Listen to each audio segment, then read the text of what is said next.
Se suponía que su estrategia era infalible, un plan maestro que haría de Atenas una fortaleza inexpugnable.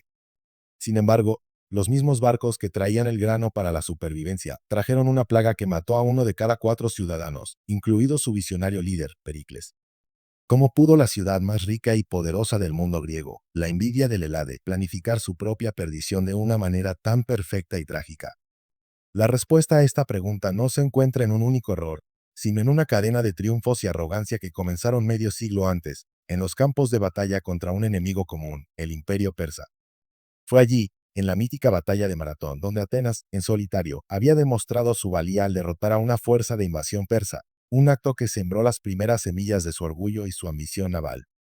Una década después, cuando una fuerza persa mucho mayor regresó buscando venganza, fue la astucia naval ateniense en Salamina la que asestó un golpe devastador a la flota del gran rey, mientras un pequeño contingente de espartanos se sacrificaba heroicamente en las Termópilas. La victoria final en Platea, donde las fuerzas griegas unidas expulsaron definitivamente a los aqueménidas, no trajo una paz duradera entre los vencedores, sino que abrió un nuevo capítulo de rivalidad.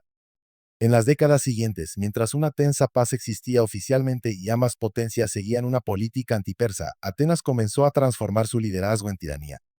Con el pretexto de combatir a los persas en el mar, fundó la Liga de Delos, una coalición de polis aliadas. Pronto, sin embargo, Atenas empezó a ejercer un control cada vez más férreo sobre sus miembros, convirtiendo la alianza en un imperio. El tesoro de la liga fue trasladado de Delos a Atenas, y la riqueza extraída de estos estados clientes financió una edad de oro sin precedentes, convirtiendo a la ciudad en la envidia del mundo helenístico, un faro de democracia, filosofía y arte, pero también en una potencia imperialista cada vez más agresiva. Este nuevo poder ateniense se manifestó en la forma de una armada formidable, una flota de 300 galeras triples, cada una tripulada por 170 remeros profesionales, una fuerza que empequeñecía a cualquier otra en el Mediterráneo. La polis de Corinto, que hasta entonces había sido la potencia marítima dominante, vio con alarma cómo su flota era superada en una proporción de 3-1 por la de Atenas. La arrogancia ateniense no conocía límites, comenzaron a incitar rebeliones en las colonias de Corinto y a invadir sus rutas comerciales, provocando una serie de conflictos menores que se prolongaron durante 15 años, un periodo conocido como la Primera Guerra del Peloponeso. En este primer enfrentamiento, Esparta se opuso a Atenas, logrando una victoria ajustada que, sin embargo, no detuvo la expansión del poder naval ateniense. Fue durante este tiempo de tensa paz cuando Atenas consolidó su invulnerabilidad estratégica. Comenzaron la reconstrucción de una increíble muralla, los famosos muros largos que conectaban la ciudad con su puerto en el Pireo. Esta hazaña de la ingeniería significaba que, incluso si sufría un asedio terrestre, Atenas podría seguir abasteciéndose por completo por mar, convirtiéndose en una isla de facto en tierra firme. La hostilidad latente, especialmente entre Atenas y la resentida Corinto, continuó enconándose bajo la superficie de una paz que duraría menos de lo previsto. Finalmente, en el año 431 a.C., Corinto, desesperada y viendo sus intereses vitales amenazados, persuadió con éxito a una reacia pero decidida Esparta y a toda la Liga del Peloponeso para que declararan la guerra a Atenas. El objetivo era claro y brutal: acabar de una vez por todas con su floreciente y tiránico imperio. Así comenzó la Segunda Guerra del Peloponeso, un conflicto que pasaría a la historia simplemente como la Guerra del Peloponeso. La primera fase, conocida como la Guerra Arquidámica, vio a Esparta aplicar su doctrina militar tradicional. Cada año, su incomparable infantería invadía el Ática, la región que rodeaba Atenas, siguiendo una política de tierra quemada, quemando granjas y olivares en un intento de provocar a los atenienses a una batalla campal que sabían que ganarían. Pero los atenienses, bajo la guía del brillante y carismático estadista Pericles, se habían anticipado a esta táctica. La estrategia ateniense, cuidadosamente planeada durante años, era una guerra simétrica de desgaste. La población del campo circundante se refugió tras los muros largos, sabiendo que la rica Atenas tenía más que suficiente comida para todos, gracias a un flujo continuo de envíos de cereales procedentes de Egipto, el mar Egeo y el mar Negro. Mientras los espartanos arrasaban campos vacíos, la armada ateniense, dueña absoluta del mar, bloqueaba la península del Peloponeso de cualquier comercio y suministros mientras lanzaba ataques oportunistas contra los aliados costeros de Esparta. Inicialmente, parecía que los atenienses mantenían la ventaja. La ciudad, aunque superpoblada y ruidosa, se mantuvo resiliente, inspirada por la retórica carismática de Pericles, quien les recordaba que mientras controlaran el mar, su imperio era inexpugnable. Pero fue aquí donde la brillantez de su plan se convirtió en la semilla de su propia destrucción. Se había tenido en cuenta la comida, pero no lo que la comida podía transportar. Lo que nadie había previsto, lo que ningún estratega podría haber calculado, fue la llegada de un enemigo mucho más letal que la infantería espartana. En los envíos de grano, escondida entre los víveres que garantizaban su supervivencia, llegó la plaga.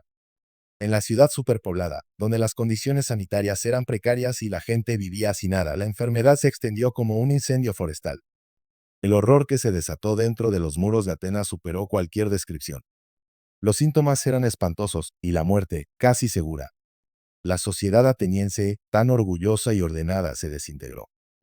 Las leyes y la religión perdieron su sentido ante una muerte tan indiscriminada. Se estima que 1 de cada 4 atenienses sucumbió a la peste. Entre ellos, trágicamente, se encontraban el propio Pericles y sus hijos, dejando a la ciudad huérfana de su líder más capaz en el momento de su mayor necesidad. La plaga tuvo consecuencias estratégicas devastadoras. Los mercenarios se negaron a luchar por Atenas por miedo al contagio, y los propios espartanos, aterrorizados, dejaron de hacer campañas cerca del Ática, temiendo contraer la enfermedad. Y aquí reside la ironía más cruel de todas: el bloqueo naval ateniense, diseñado para estrangular a sus enemigos, terminó protegiendo a Esparta de recibir cualquier grano contaminado por la peste, aislándola del horror que consumía Atenas. Los supervivientes atenienses, endurecidos por el sufrimiento y sin la voz moderadora de Pericles, adoptaron una táctica mucho más agresiva y brutal. Aumentaron considerablemente las incursiones y levantaron puestos fortificados por toda la costa del Peloponeso, llevando la guerra directamente al territorio enemigo. Y no solo eso, sino que comenzaron a incitar activamente a los ilotas, los esclavos espartanos que superaban en número a sus amos por 10 a 1, a huir a estos puestos fortificados, prometiéndoles la libertad. Esta amenaza existencial a la estructura misma de la sociedad espartana obligó a Esparta a retirar sus fuerzas del Ática y a centrarse en su propio territorio, llevando esta sangrienta fase de la guerra a un punto muerto. Este agotamiento mutuo condujo finalmente a la paz de Nicias en el 421 a.C., un tratado que teóricamente debía durar 50 años, pero que en realidad nunca entró en pleno efecto, siendo más una tregua inestable que una paz verdadera. Ambos beligerantes continuaron atacándose mutuamente a través de sus estados clientes, en una especie de guerra fría helénica. Fue en este clima de desconfianza y ambición renovada cuando los atenienses, ahora liderados por una nueva generación de políticos más audaces y temerarios, idearon un plan que creían que cambiaría el rumbo de la guerra de una vez por todas. Su objetivo era la conquista de la increíblemente rica ciudad-estado de Siracusa, en Sicilia. Siracusa, junto con Atenas y Cartago, controlaba la lucrativa ruta comercial del Mediterráneo, y su captura no solo proporcionaría a Atenas una riqueza inmensa, sino que también le daría una base estratégica para futuras operaciones, cortando los suministros de grano del Peloponeso desde el oeste. La expedición fue defendida y liderada por el joven, carismático y peligrosamente ambicioso estadista ateniense Alcibíades. La fuerza reunida fue la más grande que una ciudad griega hubiera enviado jamás al extranjero, una demostración abrumadora del poder y la confianza recuperada de Atenas. Sin embargo, lo que comenzó como un acto de ibris monumental, terminó en el fracaso más absoluto y catastrófico de la historia ateniense. Tras una serie de errores tácticos, la indecisión del mando y la eficaz resistencia siracusana, la expedición se convirtió en un desastre total. Atenas perdió más de 10.000 de sus mejores hoplitas y, lo que fue infinitamente peor, 3/4 de su armada. Los barcos, aunque costosos, se podían reconstruir, pero los 30.000 remeros profesionales, el alma de su poder naval, ciudadanos entrenados y experimentados, eran imposibles de reemplazar. La noticia del desastre en Sicilia fue el verdadero principio del fin para el imperio ateniense. La catástrofe en Sicilia desencadenó una avalancha de desastres para Atenas. Para colmo de males, Esparta, envalentonada por la debilidad de su rival, ocupó la fortaleza de Decelia, en el Ática, desde donde podía hostigar a Atenas durante todo el año. Desde allí, liberaron a 20.000 esclavos atenienses que trabajaban en las vitales minas de plata de Laurión, cortando la principal fuente de ingresos del Estado ateniense y obligando a la ciudad a recaudar tributos aún más opresivos de sus ya descontentos vasallos. Este aumento de la presión fiscal fue la gota que colmó el vaso para muchos de los aliados de Atenas. Se produjo una gran revuelta en Ionia, la rica región de la costa de Asia Menor que da nombre a la etapa final de la guerra. Y en medio de este caos, se produjo la traición definitiva.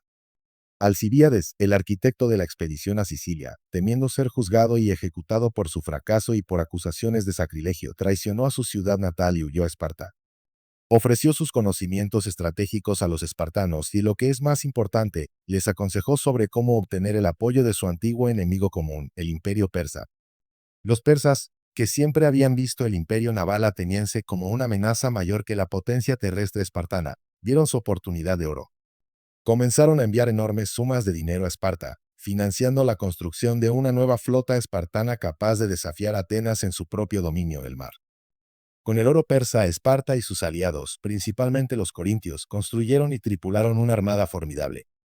La guerra había dado un vuelco completo. Esparta, la potencia terrestre por excelencia, ahora poseía una flota, mientras que Atenas, la reina de los mares, luchaba por reconstruir la suya con tripulaciones inexpertas y recursos menguantes. El enfrentamiento final era inevitable. En el 405 a.C., en la batalla de Gospótamos, en el Helesponto, la nueva flota espartana, bajo el mando del hábil general Lisandro, sorprendió y aniquiló a la armada ateniense. La victoria fue decisiva y total. Para Atenas, fue el golpe de gracia. Sin su armada para proteger sus rutas de grano y sin una flota para defender sus costas, la ciudad quedó completamente indefensa. Esparta impuso un bloqueo total por tierra y mar, y la ciudad, que una vez había sido la envidia del mundo, la fortaleza inexpugnable, fue sitiada y obligada a rendirse por hambre. Los términos de la rendición fueron humillantes. Atenas tuvo que derribar sus amados muros largos, entregar los restos de su flota y disolver su imperio. La guerra había terminado.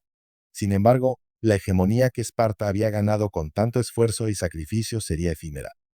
Su recurso más preciado, sus incomparables guerreros espartanos, se habían vuelto demasiado escasos durante las largas décadas de conflicto como para poder mantener un imperio por la fuerza. La guerra fratricida había dejado a toda Grecia profundamente debilitada, una sombra de lo que había sido. Y como dice el viejo dicho, no hay mal que por bien no venga. Unas décadas más tarde, esta debilidad generalizada permitió que un nuevo poder del norte, liderado por Filipo de Macedonia, padre del futuro Alejandro Magno, conquistara y unificara las agotadas ciudades-estado griegas bajo su mando, poniendo fin a la era de la polis independiente para siempre. La trágica caída de Atenas, orquestada por su propia arrogancia, un desastre natural y la traición, sirvió como el prólogo involuntario para el surgimiento de un nuevo mundo, el mundo helenístico.